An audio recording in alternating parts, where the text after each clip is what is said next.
isi dutuyeho irikaraga. Tekereza ku byo wasize inyuma kuko wabisanga imbere. Nubwo twese dutuye mu isi ariko ntiduhwanyije amikoro. Niyo mpamvu bidusaba kurya kugira ngo tubeho. Turya kugira ngo tubeho, utariye ntiwabaho. Nubwo dufata amafunguro ariko yose ukanganya intungamubiri. Inzobere mu bijyanye n'ubuzima bakubwira ko kurya ari ingenzi cyane cyane ariko ukarya imbuto. Igihe uri ku meza ukabanza imbuto ugakurikizaho amafunguro ateguye. Iki ni ikiganiro Inzira ya Muntu mucyumvira kandi kigatambuka kuri The Maximum TV Rwanda. Uyu munsi tugiye kuganira ku bijyanye n'imbuto. Mu mbuto zose hari umwami w'imbuto, urubuto rumwe rukumbi kubera kwamamara mu mpumuro n'ubwiza n'uburyohe bwabyo. Uyu munsi tugiye kugaruka ku rubuto bita umwembe. Ariko ubundi umwembe ni urubuto nyabaki. Akamaro k'umwembe ni akahe? Nitwa Dieudonné Ayishakiye, mbahaye ikaze. Kurya imyembe ihiye neza nk'imbuto bigira akamaro gatandukanye nko kuba igabanya ikanaringaniza urugero rw'isukari mu mubiri w'umuntu. Mu mbuto uzi wariye n'izo utararya, umwembe ufatwa nk'umwami w'imbuto. Umwembe ukungahaye kuri vitamini nyinshi cyane zitandukanye, yaba vitamine A na C na D tubisanga mu mwembe. Umwembe umwe upima garama 100, kimwe cya kane cy'uwo mwembe dusangamo vitamine A. Iyo vitamine A dusanga mu mwembe idufasha gukomera kw'amaso, aho amaso ashaka kuba yabona ikintu neza akabasha kubona mu byimba n'ingano y'icyo kintu amaso ari kwitegereza. Ni kimwe n'imboga dodo, imboga rwatsi, byose bikungahaye ku ntungamubiri. Yaba umwembe cyangwa idodo, ibi byose bifasha amaso gutuma umuntu abasha kureba neza. Ikindi kandi utaruzi ku mwembe, umwembe ufasha kuba warinda kanseri ku kigero cyo hejuru. Hari kanseri y'amara, kanseri y'ibere ndetse na kanseri ifata ku bagabo ariyo kanseri y'uruhago. Mu mwembe kandi dusangamo calcium. Iyo calcium idufasha gukomera kw'amagufa. Amagufa yacu agakomera, umuntu akabasha kuba yagira igihagararo cyangwa se akabasha kuba yagenda neza yemye, ameze neza kubera iyo calcium. Si ibyo kandi dusangamo umwembe wibutseho ubutare butandukanye, fer, magnesium, potassium ndetse na sodium iringaniye. Iyi myunyungugu dusanga mu mwembe itugabanyiriza ubukana ndetse n'umuvuduko w'amaraso, nk'indwara zizwi zibangamira umutima mu gutera neza. Ikindi kintu kandi cy'akarusho dusanga mu mwembe wihariye ni uko mu mwembe buriya dusangamo acide. Izo acide zigafasha cyane igifu mu igogora, aho izo acide zihuza n'ibyo biryo twariye.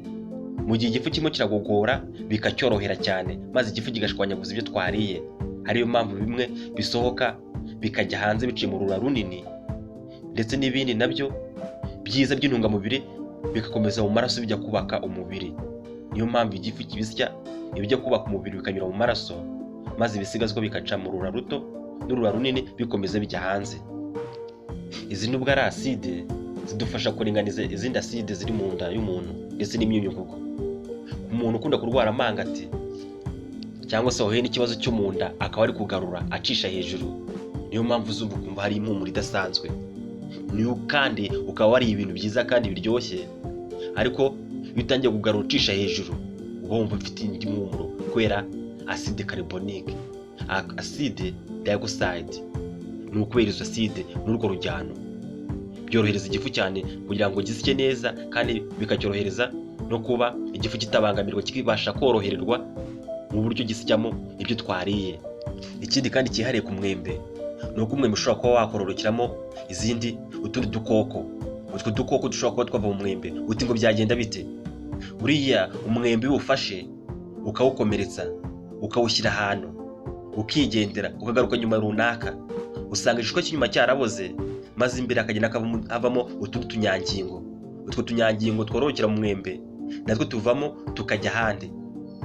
Iyo igishishwa cy'umwembe kimaze kuma ndetse n'umutima, ariko umutima wawo uba utaruma. Niyo mpamvu uramutse ugiye wa mutima ukawufata ukawutera hasi ukarenzaho agataka, ujya kubona wa mutima ukabona utangiye kuvamo urundi rugingo, urundi rubuto. Nyuma y'iminsi mike ushobora kugenda ukavamo ukabona uvuyemo urugemwe. Niyo mpamvu dushishikariza gutera ibiti. Minisiteri y'Ubuhinzi n'Ubworozi Minagri ifatanyije n'ikigo gishinzwe ibidukikije REMA, Rwanda Environment Management, bidushishikariza gutera ibiti. Ibiti bivangwa n'imyaka. Umwembe rero ni igiti cy'inkingi ya mwamba kitonona indi myaka, kuko ushobora kuba wakivanga n'indi myaka maze imizi ntiyonone imyaka wateye. Imyembe kandi izwiho nk'igiti gishobora kuba cyakurura imvura ikaba yagwa. Ikindi kandi umwembe ushobora kuwasa nk'igiti ukagikuramo inkwi cyangwa se ukaba wacyubakisha urugo. Ikindi kintu cy'umwihariko utari uzi ku mwembe, buriya amababi yacyo aravura. Amababi yacyo ni umuti, aho bayifashisha bashaka kuvura nk'umuntu wazahajwe n'indwara nk'inkorora, asima, bronchite cyangwa gusarara. Dore ukuntu bagenza bashakamo umuti: ufata amazi ukayabiza, ugafata bya bibabi by'imyembe ukabishyiramo, byamara kubira neza ugakuraho, maze amaze kuba gasuyazi ugafata bya bibabi ukabikamura, ukavanga n'ubuki bukeya, maze umuntu wasaraye cyangwa wazahajwe n'inkorora, ijwi rirongera rikagaruka akavuga turika, ijwi riturika, akongera akaba umutaraga akaba mu ryerye. Buriya igiti cy'umwembe ni igiti gikurura imvura. Igihe cy'izuba cyageze, buriya igiti cy'umwembe kibiziho kuba cyabika amazi menshi cyane, ya mazi azagitunga mu gihe cy'impeshyi. Niyo mpamvu uzabona mu gihe cy'impeshyi ukabona munsi y'igiti cy'umwembe haratuje, harakonje, ukabona igiti kirayaga. Ni uko mu gihe cy'imvura kiba cyarakuruye amazi mu mizi yacyo, maze ya mazi akagifasha guhangana n'izuba mu gihe cy'impeshyi. Ikindi kandi igiti cy'umwembe gitanga inkwi. Igihe abantu bashaka nko kwasa inkwi, hari igihe basaho umwembe maze bakakifashisha bacana. Nuko buriya imyembe nk'imbuto tuyirya, ariko buriya imyembe ivamo amafaranga, yaba ari igiti cyangwa se imbuto, byose ni inyabukungu. Niyo mpamvu badushishikaza gutera ibiti bivangwamo n'imyaka, kuko aba ari ingenzi. By'umwihariko rero umwembe ni ikintu fatizo ushobora kuba wakwifashisha mu buzima bwa buri munsi, ushobora kuba wakwifashisha uri gukora ikintu runaka. Ni byiza cyane niba tugiye gufata amafunguro, by'umwihariko n'imbuto, tuba tugomba gukaraba intoki n'amazi meza n'isabune, maze izo mbuto tukazikarabya, maze tukazikarabya neza mbere y'uko tuzirya, tukabanza tukazoza. Tumenye kurya mu rugero, kuko byinshi cyane nabyo si byiza. Too much is bad. Ariko nanone urya nabi ukifuza kuri menshi.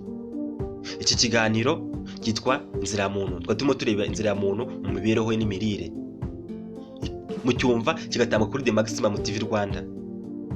Iki kiganiro nyikora nifashishije urubuga rwa www.tripite.com www.tripite.com. Jyewe wabategura iki kiganiro kandi nkakibagezaho nitwa Dieudonné Ayishakiye. Mugira amahoro.